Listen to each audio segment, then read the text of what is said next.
ಇನ್ನು ಈ ಕಣ್ಣಲ್ಲಿ ಏನೇನು ನೋಡಬೇಕು. ಜಾನಕಿ, ಒಲೆ ಮೇಲೆ ಏನಾದರೂ ಇಟ್ಟಿದ್ದ? ಏನೋ ಸೀದೋಗ್ತಾ ಇರೋ ವಾಸನೆ, ಹೋಗಿ ನೋಡಗೆ. ಅದು ಅಡಿಗೆ ಮನೇಲಿ ಸೀದ್ ಹೋಗ್ತಿರೋ ಸ್ಮೆಲ್ ಅಲ್ಲ, ನಿಮ್ಮ ಪಕ್ಕದಲ್ಲೇ ಸುಡ್ತಾ ಇರೋ ಸ್ಮೆಲ್. ಓಹೋ, ತುಂಬಾ ಗಾಢವಾಗಿದೆ. ಅಯ್ಯೋ, ಇಷ್ಟು ಸುಟ್ರು ಬುದ್ಧಿ ಬರ್ಲಿಲ್ವಾ? ಹುಟ್ಟುಗುಣ ಸುಟ್ರು ಹೋಗುತ್ತಾ ಅತ್ತೆ? ಅಜ್ಜಿ ಅತ್ತೆ ಸುಮ್ಮನಿರಿ, ಯಾಕವಳನ್ನ ಕೆಣಕ್ತೀರಾ ಪಾಪ? ಮಾವ, ಅವಳು ಪಾಪ ಅಲ್ಲ, ಪಾಪಿ. ಈಗ ಅರ್ಥ ಆಗ್ತಿದೆ ರುಕ್ಕು, ಅದಕ್ಕೆ ಉರ್ಕೋತಾ ಇದ್ದಾಳೆ. ಹಲೋ, ಅಷ್ಟೆಲ್ಲ ಸೀನೇ ಇಲ್ಲ.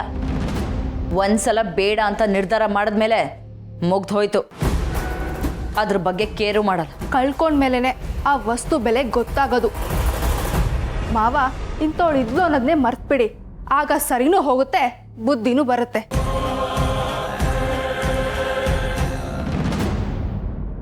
ಪರವಾಗಿಲ್ಲ ಕಣೆ, ನೀನು ನಾನೇನೋ ಅನ್ಕೊಂಡಿದ್ದೆ, ಚೆನ್ನಾಗೆ ರೇಗಿಸ್ತೀಯ.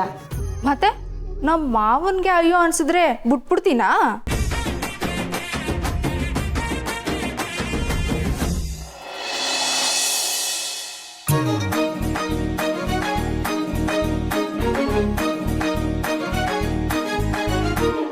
ರಿತು, ಎಲ್ಲಾದ್ರೂ ಸುತ್ತಾಡಕ್ ಹೋಗೋಣ ಅಂತ ಹೇಳಿ ಎಲ್ಲಿ ಕರ್ಕೊಂಡು ಬರ್ತಿದ್ಯಾ? ನೀನೇನಾದ್ರೂ ನಮ್ಮ ಏರಿಯಾ ಕಡೆ ಹೋಗ್ತಿದ್ಯಾ? ಅಯ್ಯೋ, ಇರಿ ಅದಕ್ಕೆ ಸರ್ಪ್ರೈಸ್ ಅಂತಾರೆ ಇದನ್ನ. ನಮ್ಮ ಮನೆಗೆ ಕರ್ಕೊಂಡು ಹೋಗ್ತಿದ್ಯಾ? ಕಳ್ಳಿ, ರಾಖಿನ್ ಮೀಟ್ ಮಾಡೋ ಪ್ಲಾನಾ? ಹೋಗಿ ಅದಕ್ಕೆ ರಾಖಿನ್ ಮೀಟ್ ಮಾಡೋದಿಕ್ಕೆ ನಿಮ್ಮನ್ನ ಯಾರು ಕರ್ಕೊಂಡು ಹೋಗ್ತಾರೆ? ಮತ್ ಈ ಕಡೆ ಯಾಕೆ ಸವಾರಿ? ಯಾಕೆ ಅಂದ್ರೆ ಅಣ್ಣ ಹೇಳ್ದ, ಮನೇಲಿ ಏನೇನೋ ನಡೀತಿದೆ, ಅದಕ್ಕೆ ಬೇಜಾರಾಗಿದ್ದಾರೆ, ಎಲ್ಲಾರು ಕರ್ಕೊಂಡು ಹೋಗು, ಇಲ್ಲ ಅವ್ರ ತವ್ರ ಮನೆಗೆ ಕರ್ಕೊಂಡು ಹೋಗು, ಖುಷಿ ಆಗ್ತಾಳೆ ಅಂತ ಹೇಳ್ದ. ಅದಕ್ಕೆ ಕರ್ಕೊಂಡ್ ಬರ್ತಾ ಇದ್ದೀನಿ. ಇದೆಲ್ಲಾನು ನಿಮ್ ಪತಿ ದೇವರ ಐಡಿಯಾ. ನಿಜವಾಗ್ಲೂನಾ? ಮತ್ ಅವನೇ ಕರ್ಕೊಂಡ್ ಬರ್ಬೋದಿತ್ತಲ್ಲ. ನೋಡಿದ್ರಾ, ಎಲ್ಲರೂ ಇಷ್ಟೇ. ನಾನು ಕಾಲೇಜು ಕ್ಲಾಸು ಎಲ್ಲ ಬಿಟ್ಟು ಬಂದ್ರೆ ನನಗೆ ಮರ್ಯಾದೆನೇ ಇಲ್ಲ. ಹಾಗಲ್ವೇ? ಹೋಗ್ಲಿ ಬಿಡು, ಥ್ಯಾಂಕ್ ಯು.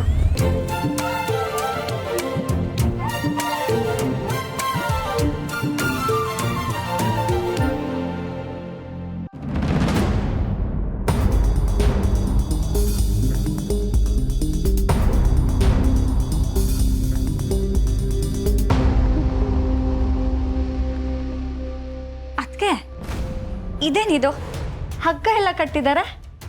ಅಲ್ಲ, ಸಮ್ಮರ್ ಸೀಸನಲ್ಲೂ ಮನೆ ಒಳಗೆ ಬಟ್ಟೆ ಒಣಗಾಕ್ತಾರ? ರಿತು, ಇದು ನಿನಗೆ ಬಟ್ಟೆ ಒಣಗಾಕೋ ಹಗ್ಗದ ಥರ ಕಾಣಿಸ್ತಿದ್ಯಾ? ಏನೋ ನಡೀತಾ ಇದೆ. ಅತ್ತೆ, ಬೀನ್ಸ್ ಥರ ಕೇಳಿದ್ನಲ್ಲ. ಏನೇ ಸತ್ಯ? ಅಲ್ಲೇ ಯಾಕೆ ನಿಂತ್ಕೊಂಡಿದ್ಯಾ? ಬಾರೆ ರಿತು, ಬಾಮ್ಮ. ಅಯ್ಯೋ, ಬಾಬಾ ಬಾಬಾ ಬಾ. ಏನಮ್ಮ ಇದ್ದಕ್ಕಿದ್ದಾಗೆ ಬಂದ್ಬಿಟ್ಟೆ? ಆಯ್ತು. ಏನೇ ಇದು, ಸ್ವಲ್ಪ ಬೇಗ ಬರೋದಲ್ವಾ? ತಿಂಡಿ ಇಲ್ಲೇ ಮಾಡ್ಬೋದಾಗಿತ್ತು. ಅಯ್ಯೋ ಗಿರ್ಜಮ್ಮ, ನಾನ್ ಬರೋದು ನನ್ಗೆ ಗೊತ್ತಿರ್ಲಿಲ್ಲ. ರಿತು ಕರ್ಕೊಂಡ್ ಬಂದಿತ್ತು. ಒಳ್ಳೆ ಕೆಲಸನೇ ಮಾಡ್ದೆ ರಿತು.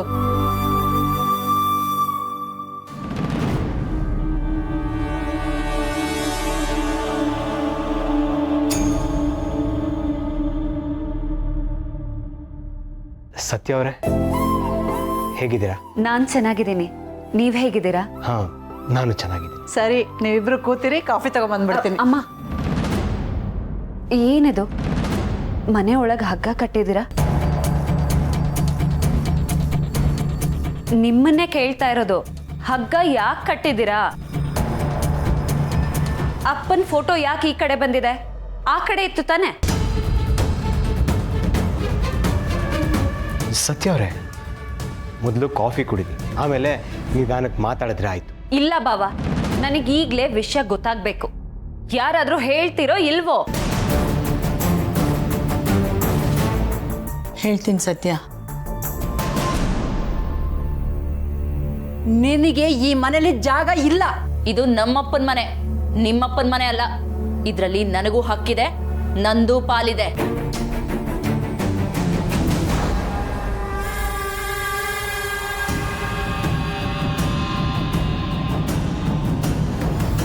ಏನು ಮನೆ ಭಾಗ ಮಾಡಿದ್ಲ? ಯಾಕೆ ನೀವು ನನಗಿದನ್ನ ಹೇಳಲಿಲ್ಲ? ನಿಂಗೆ ಹೇಳೋಕ್ ಭಯ ಆಯ್ತು ಕಣೆ. ಎಲ್ಲ ಅವಳು ಹುಟ್ಟಿದ ಮನೆನೇ ಭಾಗ ಮಾಡೋದಕ್ಕೆ ಹೊಟ್ಟಿದಾಳಲ್ಲ, ಇವತ್ತು ಅವಳಿಗೆ ಗತಿ ಕಾಣಿಸ್ತಾ ಬಿಡಲ್ಲ ನಾನು. ದಿವ್ಯಕ್ಕ?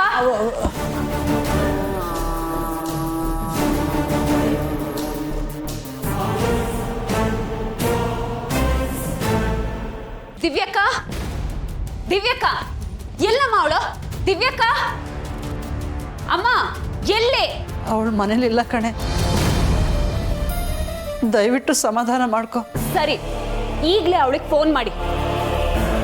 ಈಗಲೇ ಅವಳು ನನ್ನ ಕಣ್ಮುಂದೆ ಇರಬೇಕು. ಸತ್ಯ ಸತ್ಯ, ಸ್ವಲ್ಪ ಸಮಾಧಾನ ಮಾಡ್ಕೊಮ್ಮ. ನನಗೆ ಗೊತ್ತು ನಿನಗೆ ಕೋಪ ಬರ್ತಾ ಇದೆ, ಬೇಜಾರಾಗಿದೆ ಅಂತ. ಆದರೆ ಏನು ಮಾಡೋದು, ದಿವ್ಯಾ ಹೇಗೆ ಅಂತ ನಿನಗೆ ಗೊತ್ತಲ್ವಾ? ಹೌದು ಸತ್ಯ, ಅಪರೂಪಕ್ಕೆ ನಮ್ಮ ಮನೆಗೆ ಬಂದಿದ್ದೀಯ. ಕೋಪ ಬಿಟ್ಟು ನಮ್ಮೆಲ್ಲರ ಜೊತೆಗೆ ಹಾಯಾಗಿ ಇದ್ಕೊಂಡು ಹೋಗೆ. ಈ ಮನೆ ಪರಿಸ್ಥಿತಿ ನೋಡಾದ್ಮೇಲೂ ಹೇಗಮ್ಮ ಹಾಯಾಗಿರೋದು?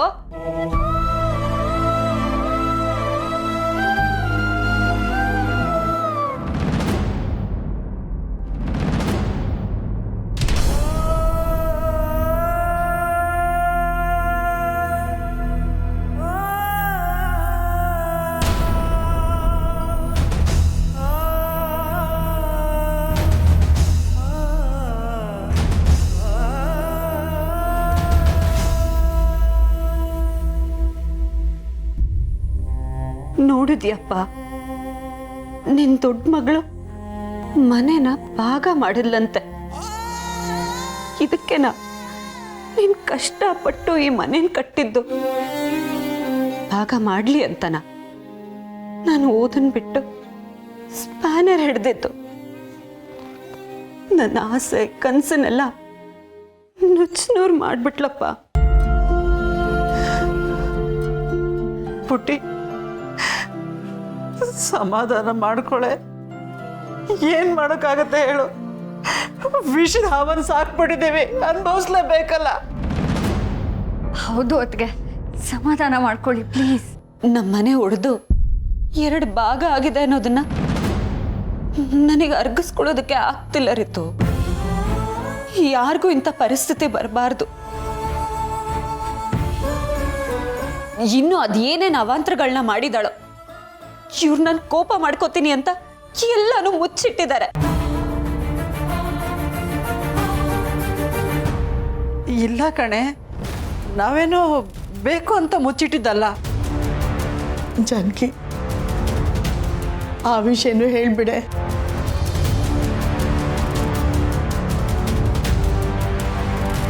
ಯಾವ ವಿಷಯ? ಜಾನಕಿ ಹೇಳ್ಬಿಡು. ದಿವ್ಯಾ ಬಾಲನ ಹತ್ರ ಬಲವಂತಿಂದ ಡಿವೋರ್ಸ್ ಪೇಪರ್ಸ್ಗೆ ಸೈನ್ ಹಾಕಿಸ್ಕೊಂಡಿದ್ದಾಳೆ. ಅವರಿಬ್ರು ಇವಾಗ ಗಂಡ ಹೆಂಡ್ತಿರಲ್ಲ ಕಣೆ.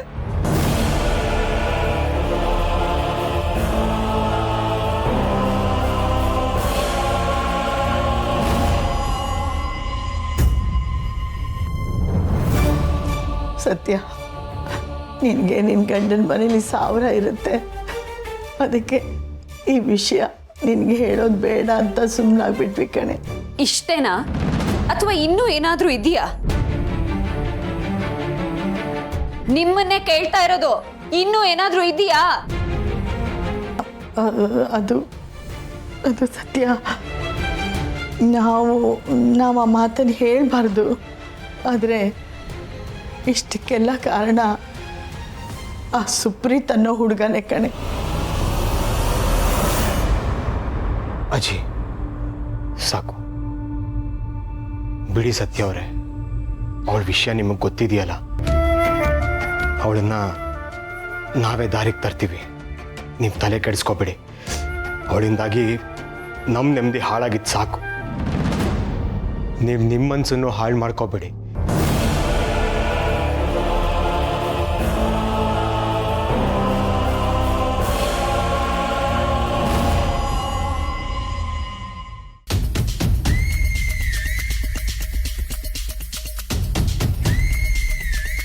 ಡಾರ್ಲಿಂಗೋ, ನೀನು ಹೇಳಿರೋ ಅಂಗಡಿ ಅಲ್ಲಿಲ್ಲ.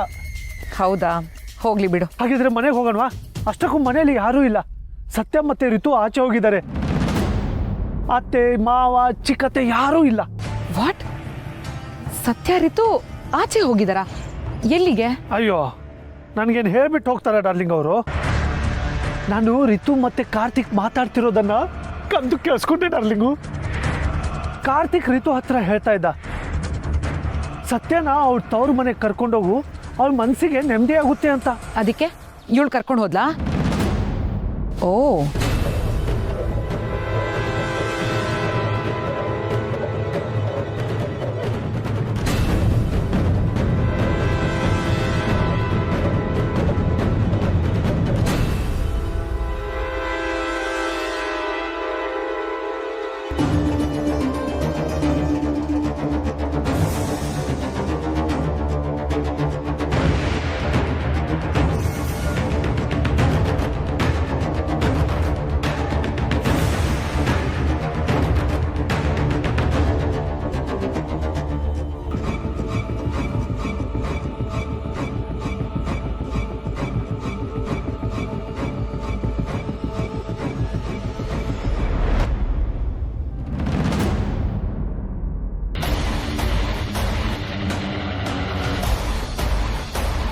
ಯಾಕೆ ಡಾರ್ಲಿಂಗ್ ಹೀಗೆ ಮಾಡಿದೆ?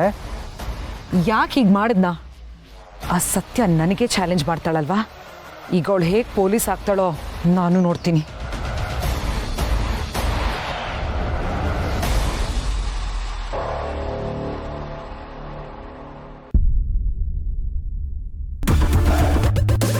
ಅರೆ, ಇವ್ರು ಸತ್ಯ ಅವರಲ್ವಾ? ಯಾವಾಗ ಬಂದ್ರಿ? ಗಿರ್ಜಮ್ಮ, ಯಾರು ಇವರು? ಸತ್ಯ ಅವರೇ, ನಾನು ರುಕ್ಮಿಣಿ ಅನ್ನೋದು ನನ್ನ ಹೆಸರು. ಬಾಲನ್ ಸಂಬಂಧಿ ಕಣೆ, ಡಿಗ್ರಿ ಮಾಡ್ಕೊಂಡಿದ್ದಾಳೆ. ಕೆಲಸಕ್ಕೆ ಅಂತ ಬೆಂಗಳೂರಿಗೆ ಬಂದಿದ್ದಾಳೆ. ಕೆಲಸ ಸಿಗೋವರೆಗೂ ಇಲ್ಲೇ ಇರ್ತಾಳೆ. ತುಂಬ ಒಳ್ಳೆ ಹುಡುಗಿ ಕಣೆ. ಕೆಲವೊಂದು ವಿಚಾರಗಳಲ್ಲಿ ಥೇಟ್ ನಿಂತರನೇ ಅನ್ನಿಸ್ತಾಳೆ. ಇವಳು ಬಂದಾಗಿಂದ ನಿಮ್ಮ ಅಕ್ಕನಿಗೆ ಚೂರು ದೆವ್ವ ಬಿಡಿಸ್ತಾ ಇದ್ದಾಳೆ. ಸತ್ಯ ಅವ್ರೆ, ನಿಮ್ ಬಗ್ಗೆ ಕೇಳಿ ನಂಗಂತೂ ಸಖತ್ ಖುಷಿ ಆಯ್ತು. ಯಾವಾಗ ನಿಮ್ಮನ್ನ ನೋಡ್ತೀನೋ ಅನ್ಸಿತ್ತು. ಇವತ್ ಕಾಲ ಕೂಡ ಬಂತ ನೋಡಿ. ಕಮಾಡ ಅನಾಚಾರನೆಲ್ಲ ನಾವೇನೋ ಸಹಿಸ್ಕೊಂಡು ಹೋಗ್ತೀವಿ, ಆದರೆ ಇವಳು ಮಾತ್ರ ಬಿಡೋದೇ ಇಲ್ಲ. ದಿವ್ಯನ್ಗೆ ಇವಳು ಬಿಸಿ ತುಪ್ಪದ ಥರ, ನುಂಗೋಕ್ಕೂ ಆಗಲ್ಲ, ಉಗುಳೋಕ್ಕೂ ಆಗಲ್ಲ. ನಾನಂತೂ ಸರ್ಯಾಗಿ ವಿಚಾರಿಸ್ಕೊಂತಿದ್ದೀನಿ. ಅವಳು ಮಾಡೋದು ನನಗೊಂದು ಚೂರು ಇಷ್ಟ ಆಗಲ್ಲ. ಮನೇನೇನಾದ್ರೂ ಭಾಗ ಮಾಡ್ತಾರಾ? ನೀವೇ ಹೇಳಿ. ಹುಡುಗಿರು ಯಾವಾಗಲೂ ಹೀಗೆ ಇರಬೇಕು, ಧೈರ್ಯವಾಗಿ. ನಿಮ್ ತರಾನು. ಸರಿ, ನೀವೆಲ್ಲ ಮಾತಾಡ್ತೀರಿ, ನಾ ಕಾಫಿ ಮಾಡ್ಕೊಂಡ್ ಬರ್ತೀನಿ. ಅದಕ್ಕೆ ಈ ರುಕ್ಕೊಂಡು ನೋಡ್ತಿದ್ರೆ ನಿಮ್ದೇ ಇನ್ನೊಂದು ಅವತಾರ ಅಂತ ಅನಿಸ್ತಿದೆ. ಅಮ್ಮ, ನೀವು ಹೇಳಿದ್ದೆ ಸರಿ. ನಿಮ್ಗೆ ಹೇಳಿದೆ ಅವಳನ್ನ ಮನೆಗೆ ಕರ್ಕೊಂಬಂದಿದ್ದೀನಿ, ಏನು ತಿಳ್ಕೊಬೇಡಿ. ಪರವಾಗಿಲ್ಲ, ದಿವ್ಯಕ್ಕಂಗೆ ಬುದ್ಧಿ ಕಲ್ಸೋರು ಈ ಮನೆಗೊಬ್ರು ಬೇಕಾಗಿತ್ತು. ಸರಿಯಾದವಳೆ ಬಂದಿದ್ದಾಳೆ ಬಿಡಿ. ಅಲ್ಲ ಬಾಲಣ್ಣ, ಇಷ್ಟು ಚೆನ್ನಾಗಿರೋ ಅತ್ತೆ ಮಗಳಿದ್ದು ಆ ದಿವ್ಯನ್ ಯಾಕೆ ಮದ್ವೆ ಆದ್ರಿ? ನನಗೇನು ಗೊತ್ತಿತ್ತು ರೀತು, ನಾನು ಪ್ರೀತಿ ಮಾಡಿದ ಹುಡುಗಿ ಈ ಥರ ಇರ್ತಾಳೆ ಅಂತ.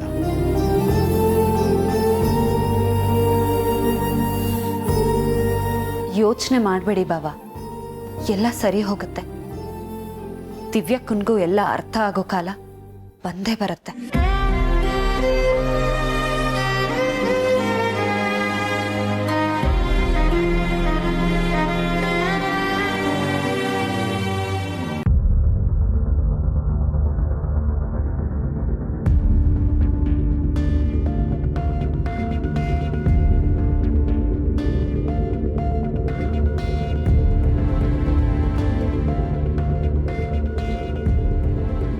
ನೀನು ಇಲ್ಲೇ ಇರಮ್ಮ, ನೀನು ಬರೋದು ಬೇಡ. ಯಾಕಪ್ಪ?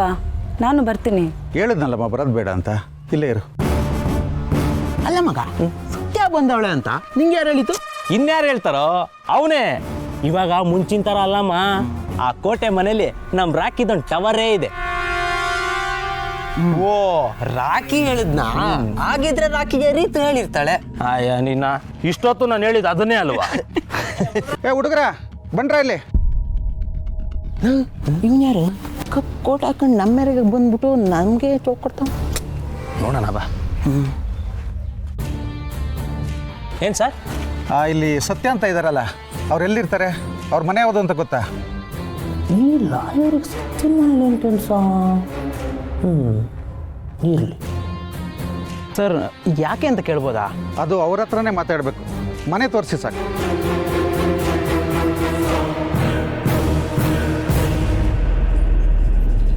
ಸರಿ ಸರ್, ಬನ್ನಿ.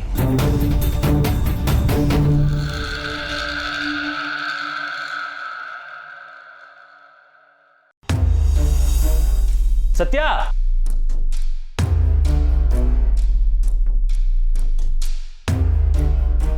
ಕಾಕ್ರೋಚ್, ಗುಂಗ್ರು, ಪಟಾಕಿ, ಯಾರು ರಾಕಿ ಹೇಳದ್ನಾ? ಹ್ಞೂ. ಅವನೆಲ್ಲಿ? ಅವನು ಇಷ್ಟೊತ್ತಿನ ಇಲ್ಲೆಲ್ಲಿ ಇರ್ತಾನೆ? ಲೈಬ್ರರಿ ಇದ್ದಾನೆ.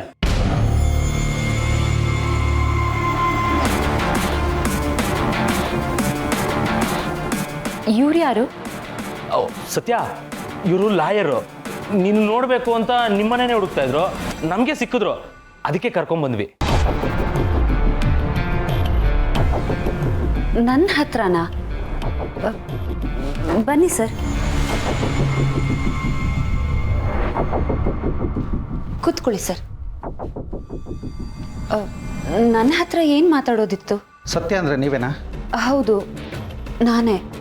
ಯಾಕೆ, ಏನಾಯ್ತು? ಕನ್ಫರ್ಮ್ ಮಾಡ್ಕೊಳ್ಳೋದಕ್ಕೋಸ್ಕರ ಕೇಳಿದೆ.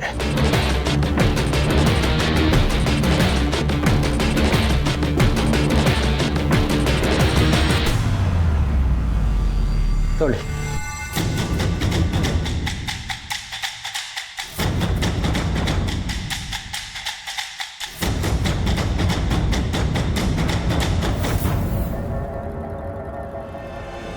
ಇದು ನಿಮಗೆ ಕೊಡ್ತಾ ಇರೋ ನೋಟಿಸ್. ನಿಮ್ಮ ಮೇಲೆ ಕೇಸ್ ಬುಕ್ ಆಗಿದೆ.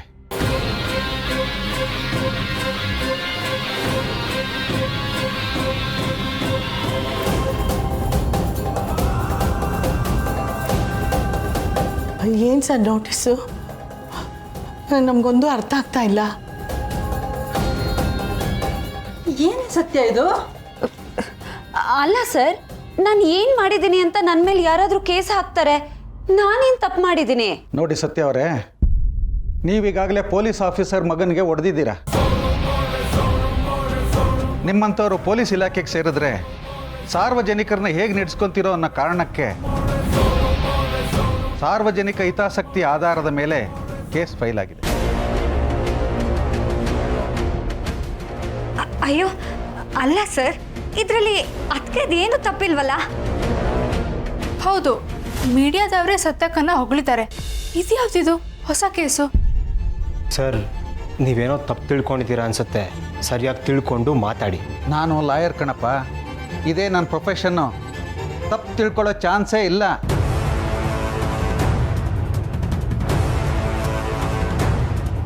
ಸರ್, ಅವತ್ತು ಆ ಹುಡುಗರು ನಮ್ಮ ಹುಡುಗಿನ ಅಟ್ಯಾಕ್ ಮಾಡಿದ್ರು. ಅದಕ್ಕೆ ನಾನು ಅವ್ರಿಗೆ ಪಾಠ ಕಲಿಸ್ದೆ. ಈ ವಿಷಯ ಅವತ್ತು ಸ್ಟೇಷನಲ್ಲೇ ಸಾಲ್ವ್ ಆಯ್ತಲ್ಲ. ಈಗ ಹೊಸ ಪ್ರಾಬ್ಲಮ್ ಎಲ್ಲಿಂದ ಬರ್ತಿದೆ ಅಂತಲೇ ನಂಗೆ ಅರ್ಥ ಆಗ್ತಿಲ್ಲ. ಅದೇನೇ ಇದ್ದರೂ ಕೋರ್ಟ್ನಲ್ಲಿ ಬಂದು ಹೇಳಬೇಕಮ್ಮ. ನಾನೇನಿದ್ರು ನಮ್ಮ ಸೀನಿಯರ್ ಹೇಳಿದ್ದನ್ನು ಮಾಡ್ತಾ ಇದ್ದೀನಿ. ಸರ್ ಹೋಗ್ಲಿ, ಯಾರು ನನ್ನ ಮೇಲೆ ಕೇಸ್ ಹಾಕಿರೋದು ಅದನ್ನಾದರೂ ಹೇಳಿ. ಈ ಕೇಸ್ನ ಇಂಥವರೇ ಹಾಕಬೇಕು ಅಂತ ಏನಿಲ್ಲಮ್ಮ. ಇದು ಸಾರ್ವಜನಿಕ ಹಿತಾಸಕ್ತಿ ಮೇರೆಗೆ ಹಾಕಿರೋ ಕೇಸ್. ಹಾಗಾಗಿ ಯಾರು ಬೇಕಾದ್ರೂ ಹಾಕ್ಬೋದು. ಸರಿ, ಆದ್ರೆ ಯಾರು ಒಬ್ರು ಬಂದು ನಿಮ್ಮ ಹತ್ರ ಕೇಸ್ ಹಾಕಿರ್ಬೇಕಲ್ವಾ? ಅದು ಯಾರು ಅಂತ ನಾನು ಕೇಳ್ತಿರೋದು. ಸಾರಿಮ್ಮ, ಅದನ್ನು ರಿವೀಲ್ ಮಾಡೋದಕ್ಕಾಗೋದಿಲ್ಲ. ಕೋರ್ಟ್ನಲ್ಲಿ ವಿಚಾರಿಸಿ.